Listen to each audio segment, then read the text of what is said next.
Queridos amigos, quisiera compartir hoy con ustedes un pequeño comentario a las parábolas que leemos en el Evangelio según San Mateo, en el capítulo 13, versículos 31 al 35. Son las parábolas del grano de mostaza y de la levadura en la masa. Leo primero el texto bíblico y después paso al breve comentario.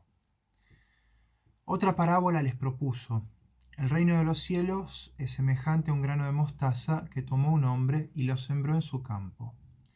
Es ciertamente más pequeña que cualquier semilla, pero cuando crece es mayor que las hortalizas y se hace árbol, hasta el punto de que las aves del cielo vienen y anidan en sus ramas. Les dijo otra parábola: el reino de los cielos es semejante a la levadura que tomó una mujer y la metió en 3 medidas de harina hasta que fermentó todo.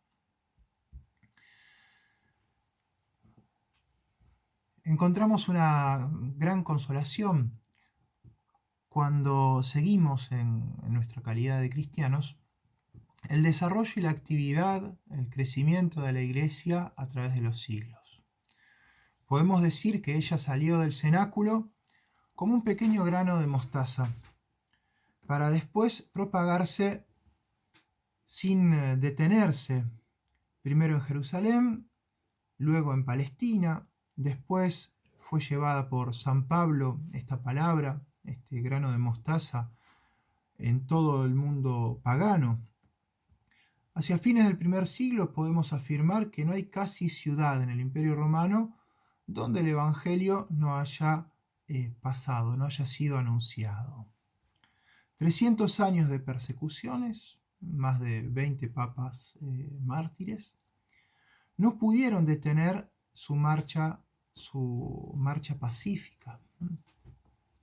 La sangre de los mártires, como nos recuerda Tertuliano, es la semilla de los cristianos, semilla de nuevos cristianos. Vemos a esta semilla, a esta palabra, a este evangelio que llega donde los pueblos germánicos y se reproduce el mismo espectáculo. Algunos siglos después se hicieron cristianos. Y no se trata solamente de un crecimiento exterior, sino de una transformación interior de la cultura, de las sociedades, de los corazones de los hombres. El rostro del mundo se renovó verdaderamente gracias al cristianismo, gracias a la palabra de Jesucristo, gracias a sus sacramentos, a su acción salvífica. Pensemos, por ejemplo, a la esclavitud, o a la condición de la mujer, o a la condición del niño. El cristianismo verdaderamente actuó como la levadura en el mundo. Sin embargo, por más edificante que sean estos pensamientos, que sea esta contemplación, es todavía demasiado exterior. El grano de mostaza es el Cristo místico, que llega a tener el tamaño de un árbol poderoso. Cada santo que le fue incorporado por el bautismo es como una rama que viene a unirse a este árbol, que es el Cristo místico, como una rama que permanece después de su muerte. El nombre de los elegidos, el nombre de los santos, de los salvados, ha sido determinado por Dios desde toda la eternidad. Él lo conoce. De esta manera, cuando la última rama sea fijada al árbol del Cristo místico, la misión de la Iglesia habrá terminado. Esta es una verdad que nos debe aportar una gran consolación, un gran consuelo. No son los malvados, no son los poderosos de turno quienes dan el sentido a la historia, sino que son los santos. Una vez que el último santo haya entrado en el cielo, el último de los que tienen que salvarse haya entrado en el cielo, nuestro Señor Jesucristo dirá: hasta aquí, está bien. Y entonces volverá en su segunda venida, en majestad, en gloria, para juzgar, como decimos en el credo, a vivos y muertos. Y su reino no tendrá fin. Ahora que llegamos al final del año litúrgico, miramos al árbol para ver en qué medida el grano de mostaza se ha desarrollado. La levadura es la vida divina en nosotros. Ella debe penetrar en todos los dominios, en todos los lugarcitos de nuestra alma, de nuestra vida, en nuestros criterios de decisión, en nuestra manera de actuar. Los santos nos ayudan a comprender qué significa esto. Toda su vida fue penetrada por esta levadura, la levadura del Evangelio, la levadura de la vida divina. Pero nosotros también hemos podido encontrar el camino para realizar personalmente esta doble parábola. Entonces nos conviene particularmente al final del año litúrgico, a la manera de un pequeño examen de conciencia, preguntarnos ¿de qué manera Cristo ha crecido en nosotros? ¿De qué manera Él ha actuado a la manera de la levadura en nuestra alma? Aquí podemos preguntarnos, como lo hace San Pablo en una de sus cartas, ¿tenemos nosotros una fe activa, un amor preparado al sacrificio, una esperanza firme en nuestro Señor Jesucristo? Digamos todavía una palabra. La Eucaristía es también como un grano de mostaza. Ella es también como la levadura. Todos los domingos, el divino sembrador lanza, pone, es más delicado aún, este grano en nuestra alma. Y durante la semana, este grano, esta semilla, debe transformarse en un árbol que da hojas, que da flores, que da frutos. Todos los domingos, la mujer del Evangelio, que es la Iglesia, mezcla a la harina del alma la levadura de la Eucaristía. Nosotros tenemos aquí en esta vida, tenemos necesidad de la levadura. Es el rol de la Eucaristía, no es un árbol, no es un pan fermentado, sino que es un pequeño grano, es una pequeña semilla, es la levadura, es una fuerza, es la gracia, que no son eficaces si nuestra voluntad humana libre no colabora. Dios respeta nuestra libertad. Dios quiere actuar, Dios quiere santificarnos, pero nos pide nuestra pequeña colaboración.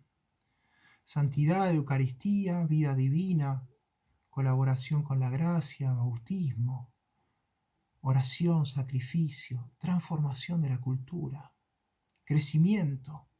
Son realidades que hemos evocado y que nos hablan de la manera en la cual Dios actúa en las almas.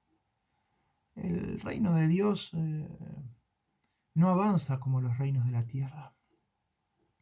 Aquí abajo, en la tierra, si uno tiene el dinero, puede dar órdenes. Si uno tiene el poder, uno va a ser respetado. Si uno sabe hablar, si uno sabe seducir, va a lograr cosas. ¿Cuántas manipulaciones? Aquí abajo alabamos a los poderosos, a los inteligentes, a los que son capaces, y despreciamos a los humildes, a los débiles, a los pobres. Esta manera de funcionar nos resulta tan familiar que a veces pensamos que Dios actúa de la misma manera, que Dios actúa así. De hecho, en la realidad es casi de la manera contraria que Dios actúa. Jesús, por ejemplo, en el Evangelio habló, se dirigió, defendió a la mujer adúltera, pero no le dirigió la palabra, ni siquiera lo miró a Herodes. Jesús alaba la pequeña monedita, la pequeña ofrenda de la viuda en el templo, pero va a decir a sus apóstoles que se extasiaban ante la grandeza de las murallas del templo de Jerusalén, ante la riqueza del templo, que a todo eso le quedaba poco tiempo. va a escandalizar a los fariseos, va a escandalizar a los fariseos, prefiriendo la compañía de los pobres y de los pecadores a la compañía de esos que se consideraban justos. ¿Cuántas veces el Evangelio nos recomienda los medios pobres, los medios miserables? Nuestro Señor Jesucristo hubiera podido redimir al mundo por medio de las riquezas, por medio del poder militar. Eligió el camino de la cruz, el camino de la humillación. El reino de los cielos comienza siempre por estas pequeñas semillas. ¿Lo creemos nosotros? ¿Lo creemos de verdad? Se cuenta que cuando las hermanas del convento de Nevers, aquí en Francia, recibieron la noticia que Bernadette, la vidente de Lourdes, de la Virgen de Lourdes, iba a entrar en su convento, bueno, hubo una gran ebullición, un gran movimiento, un gran entusiasmo. Una religiosa se maravillaba de que ella iba a poder ser compañera de aquella cuyos ojos habían visto a la Santísima Virgen María, y no era para menos. Pero cuando tiempo después vieron llegar a esta pequeña paisanita que era Bernadette, muchas se decepcionaron. Inclusive hubo una que dijo: ¿esta es Bernadette? Y Bernadette respondió: sí, esta es Bernadette, y haciendo una reverencia. Para la Santa Virgen, para María, la presencia exterior no contaba casi nada, no contaba nada, podemos decir. Ella amó a esta pequeña niña que estaba preparada y que hubiese querido dar su vida por la Virgen. Ojalá que nosotros también podamos transformarnos en una pequeña semilla en las manos de Dios. Que el Señor nos bendiga. En nombre del Padre, y del Hijo, y del Espíritu Santo. Amén.